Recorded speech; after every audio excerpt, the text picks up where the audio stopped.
Assalamualaikum warahmatullahi wabarakatuh. Perkenalkan nama saya Anissa Zafira, NPM 211506138 dari kelas PSTIC.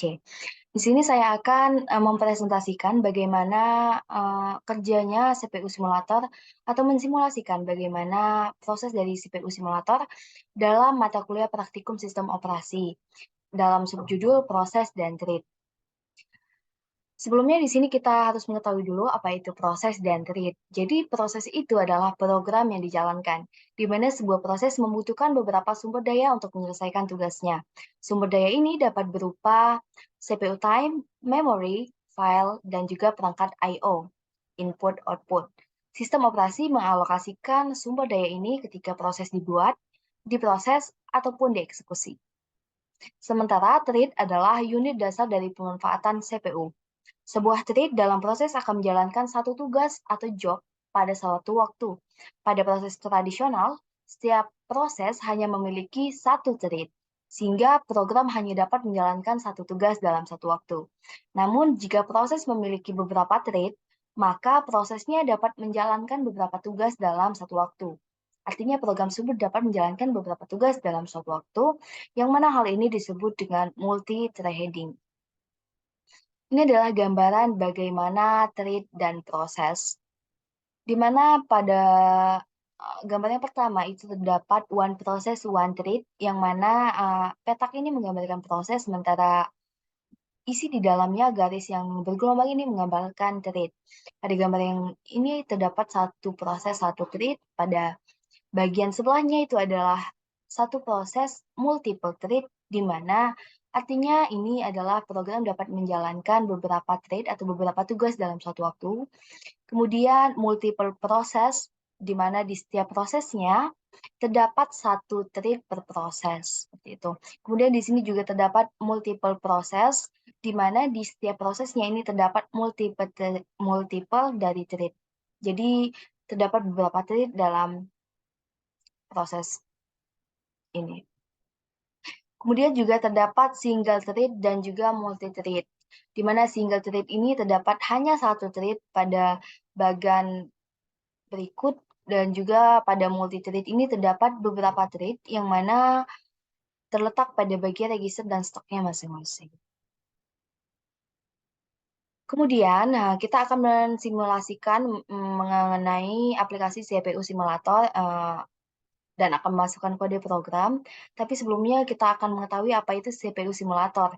Jadi CPU simulator ini adalah lingkungan pengembangan perangkat lunak untuk simulasi komputer sederhana yang dikembangkan oleh Dalscreen untuk membantu siswa memahami arsitektur komputer.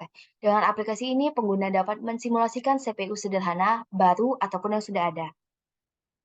Pada prosesor dengan single core, mengeksekusi proses yang memiliki thread lebih dari satu, maka CPU akan mengeksekusi thread tersebut dan akan bergantian secara bersisipan. Seakan-akan pada sistem tersebut processing unit ada banyak seperti itu. Namun kenyataannya processing unit bergantian menjalankan tugas secara cepat tanpa menyelesaikan masing-masing tugasnya. Maksudnya bergantian untuk menyelesaikan tugasnya. Hal ini disebut dengan concurrency. Ini adalah kode program yang akan kita coba ujikan pada CPU simulator. Ini adalah shortcode yang pertama, yaitu kode program treat 1. Kemudian shortcode yang kedua, yaitu kode program treat 2. Sebagai berikut. Baik, kita langsung saja ke simulasi CPU simulatornya. Kita buka dulu. Ini adalah tampilan utama atau tampilan pertama pada saat kita membuka CPU simulator. Jadi di sini terdapat CPU instruction in memory, di mana artinya di sini instruksi-instruksi yang telah kita load akan disimpan dalam memori pada CPU ini untuk diproses. Gitu. Kemudian juga di sini terdapat program list, berisi name, base, start, and type. Kemudian terdapat program stack, berisi post, vault, dan address. Kemudian di sini juga terdapat general purpose CPU register yang berisi register dari 0 sampai dengan 31 pada general purpose CPU register ini. Nah, untuk kita memasukkan atau menjalankan kode program yang tadi, kita ke bagian menu Advanced di sebelah New CPU, kita klik menu Compiler. Nah, ini adalah laman compiler, di mana di sini terdapat program source atau input adalah tempat atau bagian untuk kita menginputkan source code tadi. Kemudian terdapat juga compiler progress. Di sini akan menampilkan progress saat kita mengcompile inputan source code program tadi. Kemudian juga terdapat input di bagian sini, input program dari kode yang telah dimasukkan tadi. Di sini kita akan memperoleh output berupa kode-kode CPU instruction, binary code, line, and comments, yang mana ini merupakan bahasa-bahasa komputer yang dimengerti oleh komputer untuk dia melakukan perintah dari source code atau input yang telah kita masukkan tadi. Jadi di sini kita akan mengcompile kode yang pertama, kita salin. Kemudian kita ke bagian input tadi dan kita pastekan. Setelah dipaste, ini kita klik saja di bagian compiler, kita ke bagian compile. Di bagian compile, kita klik menu compile untuk mengcompile source code ini. Nah, ini terlihat kan tadi ketika kita mengcompile bahwa compiler progressnya terus berjalan, sehingga menampilkan output seperti gambar berikut, di mana dia akan menampilkan LAN address, kemudian CPU instruction, kemudian binary code. Ini adalah binary code, di mana ini adalah bahasa komputer. Jadi ini berfungsi untuk menerjemahkan inputan atau kode program berupa source code tadi ke bahasa komputer yang dipahami oleh CPU, sehingga dia dapat menjalankan perintah-perintah yang kita masukkan lewat kode program tadi. Ketika kita mengklik program code atau outputnya, dia langsung men-trigger ke bagian source code yang dimaksud seperti itu. Dia langsung diterjemahkan dalam bentuk output bahasa komputer. Kemudian setelah itu kita load in memory. Nah, ketika kita load in memory, dia langsung tersimpan ke bagian yang utama tadi, yaitu CPU instruction. Instruksi yang ada pada output disimpan atau di load dalam memori. Ini sukses, jadi kita oke. Kemudian kita ke bagian input-output, di sini masih kosong karena kita memang belum men-start instruksi-instruksi tersebut. Kita bagian ke OS simulator. Nah, ini adalah bagian OS simulator, di mana pada bagian ini terdapat running proses, yaitu proses yang sedang di running jika kita mengklik start ya. Kemudian ini adalah proses ready, proses yang siap dilakukan operasi, seperti itu, proses yang siap untuk di-run. Kemudian juga terdapat proses waiting. Waiting proses, yaitu proses yang menunggu untuk di-running. Nah, tadi kan kita sudah ada instruksi, kita klik aja create new process.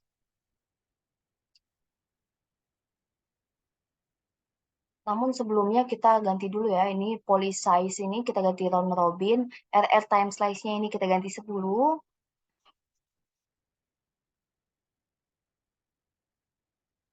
Oke. Terus di bagian view, ada view process list untuk kita melihat proses yang list-list proses. Kemudian juga setelah diatur seperti itu tadi, di mana round robin RR, kemudian ininya sama dengan 10, di bagian CPU speed-nya itu di fast, paling cepat ya, di fast. Kemudian kita start. Nah, di sini terlihat running prosesnya melakukan prosesnya sedang berjalan.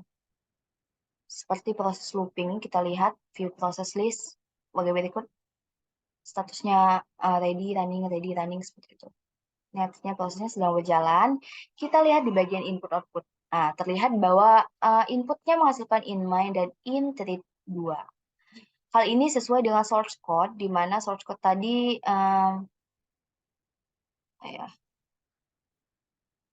pada source code ini menampilkan write in mine, ini in mine, kemudian call thread 2, in thread 2. Di mana call thread 2 dia akan memanggil call dari sub thread 2 ini yang akan menuliskan in thread 2. Mengapa dia tidak menampilkan in thread 1 padahal dia ada write in thread 1? Karena pada bagian ini dia tidak memanggil, dia hanya memanggil call thread 2. Baik, ini untuk shortcut yang pertama sudah selesai. Ini saya clear saja. Sebelum meng-clear, ini programnya kan masih berjalan, jadi kita harus menghentikannya dengan cara meng-kill. Nah, setelah di-kill dia akan langsung berhenti dan udah yang berjalan ya. Seperti itu. Kemudian di bagian ini, di bagian edit source, kita dapat mengklik new untuk menambahkan source code yang baru dengan laman yang berbeda seperti itu. Namun di sini saya akan meng-clear-nya saja. Kemudian di laman awal kita remove all program saja.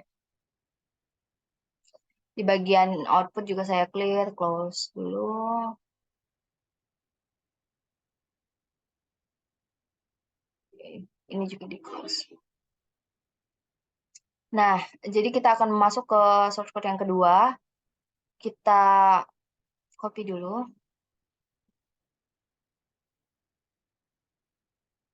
Oke, jadi pada source code yang kedua ini, seperti biasa ya, dari menu utama kita klik compiler, kemudian kita pastekan di sini. Nah, pada source code ini kan setelah dicoba terjadi kesalahan. Jadi setelah penulisan source code write in mine ini, kita klikkan saja atau ketikkan saja wait, di mana setelah ditambahkan wait ini, kode program tersebut akan dapat terbaca secara utuh dan tidak akan mengalami error kode. Di mana jika tidak ditambahkan wait, maka dia akan mengalami error kode. Error kode ini bisa terjadi jika kode program ini memang dituliskannya secara kurang tepat atau tidak lengkap, sehingga komputer pun juga akan sulit mengeksekusi atau menghasilkan output yang diinginkan oleh user. Seperti itu. Setelah ditambahkan, kita langsung saja seperti tadi, kita ke bagian compile, kemudian kita compile. Setelah di-compile, dia melihatkan compiler progress-nya, ya. Setelah selesai, dia akan menampilkan program code atau output sebagai berikut. Ya, ini tadi adalah bahasa-bahasa komputer yang telah diterjemahkan dari program yang kita masukkan sebagai input. Kemudian setelah itu kita load in memory. Ini adalah successful loaded in memory. Instruksinya telah dimasukkan ke memori CPU ini agar dapat dijalankan. Kemudian setelah itu kita lihat dulu input masih kosong. Kemudian ke OS simulator tadi, ini tetap round robin, RR time slice-nya 10. Ini di bagian CPU speed-nya fast. Kemudian ini prosesnya masih kosong kan karena tadi telah kita bersihkan, jadi kita create new proses lagi untuk source code yang kedua. Di sini telah masuk di ready proses, artinya proses ini siap untuk di running seperti itu. Ketika setelah itu kita langsung klik start saja. Nah, di sini ditampilkan prosesnya. Kita klik view, kita lihat view process list. Ada 3 proses. Statusnya ada satu yang waiting, ready, running, ready, running. Kemudian kita lihat tampilan ini, outputnya, di mana di sini menampilkan output in mine, interit 2, dan interit 1.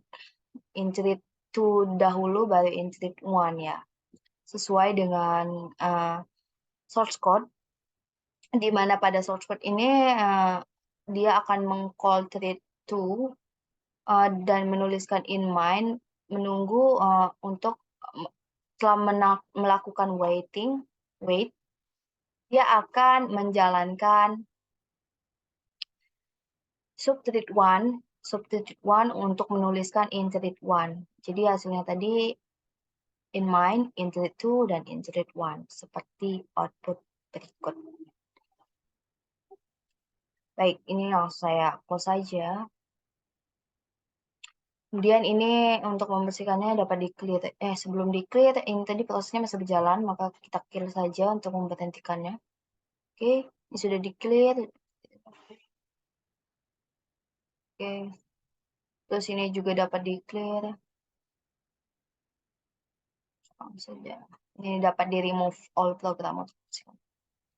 Baik, jadi kesimpulan dari CPU simulator yang telah kita lakukan melalui percobaan 2 source code tadi, di mana kita dapat mengetahui bahwa CPU simulator ini akan mensimulasikan bagaimana cara kerja CPU, yang mana CPU ini sangat, berguna dalam berjalannya pengoperasian pada sebuah, komputer atau perangkat, eee, sebuah perangkat, di mana, CPU simulator ini, menunjukkan bahwa input yang kita masukkan pada bagian compiler ini tadi akan di-compiler, dan diprogres sehingga menghasilkan output berupa binary code, CPU instruction, yang mana ini merupakan bahasa-bahasa komputer yang akan dioperasikan pada CPU. Jadi CPU ini akan mengolah, perintah berupa source code tadi dan mengubahnya menjadi instruksi dalam bahasa, pemrograman komputer, dalam bahasa komputer, seperti itu. Berupa binary code dan CPU instruction dan seperti tampilan berikut ini.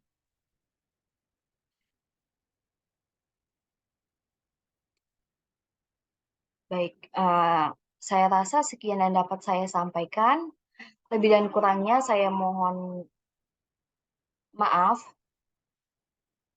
Saya harap apa yang saya sampaikan dapat, dipahami dan juga lebih dan kurangnya saya kembalikan, kepada Allah Subhanahu wa taala. Saya akhiri, presentasi saya pada kali ini. Wassalamualaikum warahmatullahi wabarakatuh.